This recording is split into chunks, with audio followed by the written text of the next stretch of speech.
উইরান বন্দের মাঝখানে দেখুন সুন্দর একটা বিলাই মিঠু মেও মেও করে চলে আসছে। বোঝা যা হাজার বছরের চেনা সে, এই যে সে মজা নিতে আসছে। ধন্যবাদ। আসো।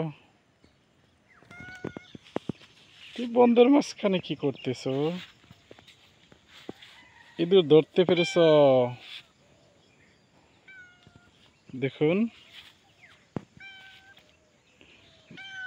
বিড়াল আদর চায়। মেও মিঠু কি করো?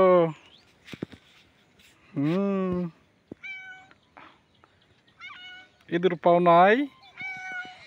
ইঁদুর পাও নাই? খুঁজো খুঁজো পাবে ইঁদুর। ইঁদুর ধরতে এসছে ভোর সকালেই বিড়াল। ধন্যবাদ, ভালো থাকবেন। আসসালামু আলাইকুম। আজ এই পর্যন্তই।